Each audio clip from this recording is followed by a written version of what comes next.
Who lives in a pineapple under the sea? SpongeBob SquarePants. Anyways, it's SpongeBob SquarePants Battle for Bikini Bottom. We're on Xbox Series X taking a look at this absolutely charming and lovely remake of the classic game that, way back in the day. I can't believe it returned. It was great to play, and now it looks perfectly great on Xbox Series X. So the game deploys a dynamic resolution, so we should actually be getting native 4K almost entirely through, which is kind of nice, at 60 FPS with auto HDR support having been added. So that actually does make this look like this looks seriously high resolution. We ignore the animated character in the front, but looking at like the housing, wow, that is seriously amazing. And yeah, it's just kind of this collection of missions and things you gotta do, and it's got neat characters and neat levels, and you're collecting things. There's lots of collectibles to gather, and you just kind of get to enjoy this really great experience. And then you use your spatulas to go to new areas and unlock new things and take on new challenges. There's different sections. It just offers a lot that you can do, and it's absolutely delightful to experience this. But I think we're gonna go to not the Goo Lagoon. I'm thinking of Jellyfish Fields as being a really good spot to kind of showcase some of the regular levels. So we've got the main areas, and then we travel off into these different sections. Anyways, it's still incredible that this game exists, because it's not something I would have ever thought would come back. Like, I never thought I'd play it again, and then obviously I got to play it again, which is kind of exciting. So you got all these different moves. It's not like the most hardcore of experiences. It's quite easy going. This is definitely something that's perfect for the younger audience, and I think it's kind of wonderful. Can we actually get these? Oh no, that's not how that works. Ooh. So yeah, I mean, it's really quite straightforward in what you're doing. The missions you have, the goals you have along the way, and then you fight enemies, and there's some bosses. They brought back some cut content from the original experience. They added a bit of a, I don't know if you like a bit of a horde type mode or something like that. Not really. It's just like a quick thing in the menu, so it's not really kind of worth jumping into. Maybe to see, it might be cool, but I don't know. Anyways, the gist of it is they brought back the game, and it looks absolutely wonderful. And I don't know if people remember the original experience and what it is, but it's just kind of this fun, easygoing SpongeBob game. Oh, don't go to the water, where I seem to just be killing SpongeBob over and over again because I'm crazy.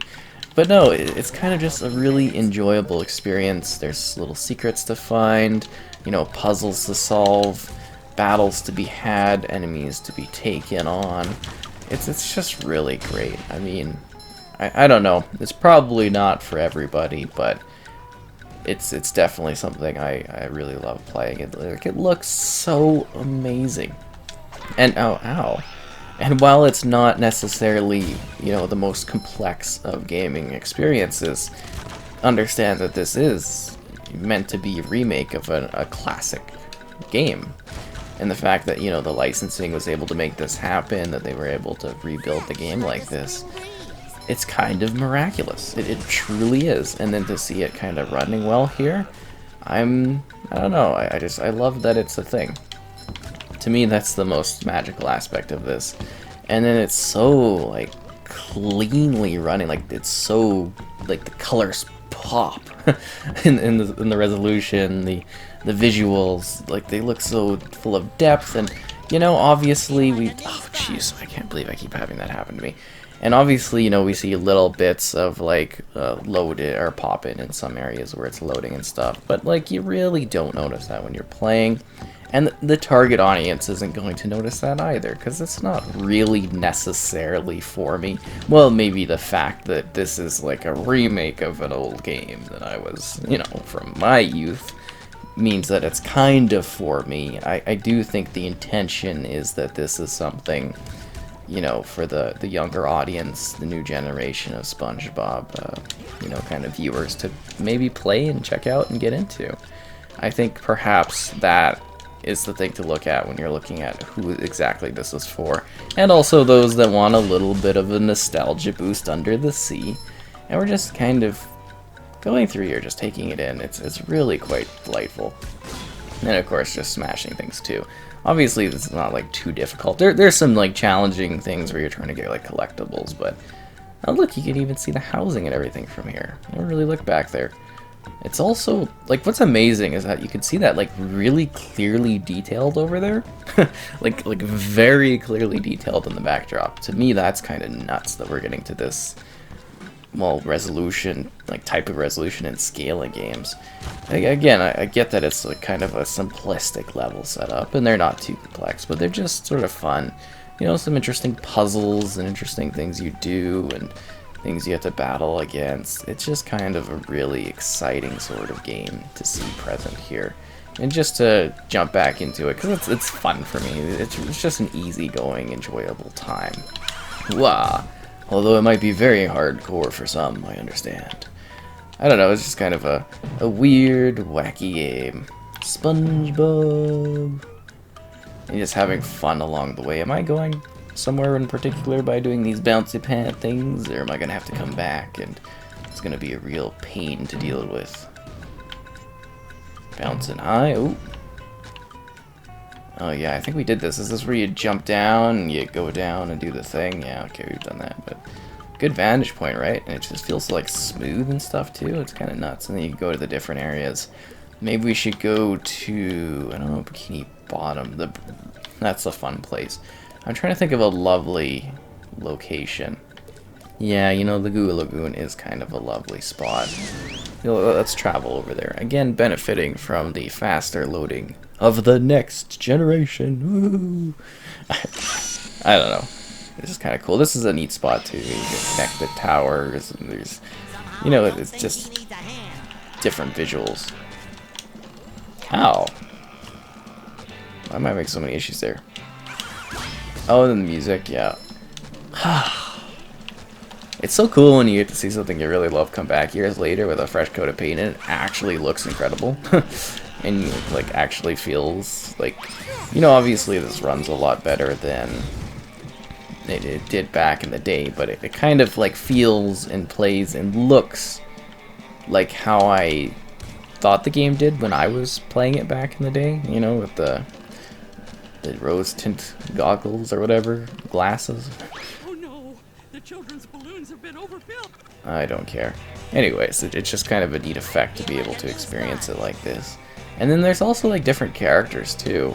I'd have to go to like a thingy, and you could like swap them out and you can get different characters. Did I miss that? I think there was one somewhere over there. But no, you can like swap in different characters. You can have like Patrick Star and stuff. Was that up there?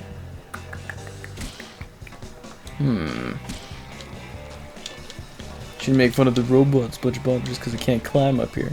Anyways, you gotta solve different puzzles, so you kind of like briefly swap into another character, which is kind of a fun thing, but I don't know. SpongeBob's pretty cool, right? Did you know he lives in a pineapple under the sea? Oh, this is here. This thing. It's Patrick Star, what? Everyone's favorite pig starfish.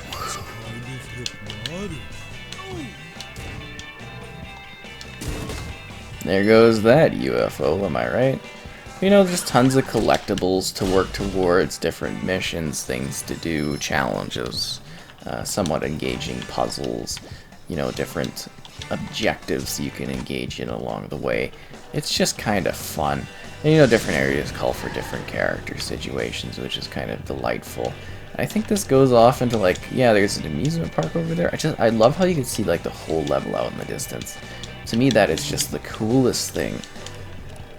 I know it's like a bit of a silly aspect, but it just adds to the experience a lot. Oh, wow. Oh, SpongeBob got split apart. That's crazy. I didn't see that coming. Let's see, I'm just wondering if we should go to like the mermaid lair or where else we should kind of briefly show off. There's so many cool areas. I just love jellyfish fields though. There's something about like the way it looks, the visuals that are just kind of lovely. Patrick. Mr. Krabs. Downtown Bikini Bottom. We should just go to Bikini Bottom. And then we can go to maybe check out Sandy's house quickly, because that'll be fun. I don't know, it's just kind of like a quick look at the game and give you an idea of how it's running and how it's looking, which is absolutely delightful. Why are we in SpongeBob's house? Your Bikini Bottom stinks. Yeah, that was a weird teleport to be inside the house. I don't know, it's just kind of like a really strange time capsule of a particular era that I think most people, you know, in my age group maybe played back in the day on their consoles and stuff. Because I definitely did remember this one. I was like, I can't believe it's coming back. Ooh, he looks like nightmare fuel. That's for sure. This is a terrifyingly cool spot though, but it looks so incredible, like the visuals. The style of it, it's so cool. Stop your yapping and let's get robot trapping. Very well. I think we already trapped all the robots though. Now it's just kind of this lovely, charming place. Oh, and they got the hamster wheel.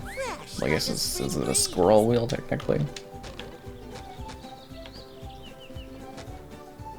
Does it actually work? Yep.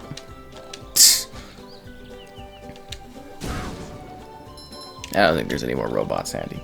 Anyways, I hope you enjoyed this look at this lovely game and got an idea of it.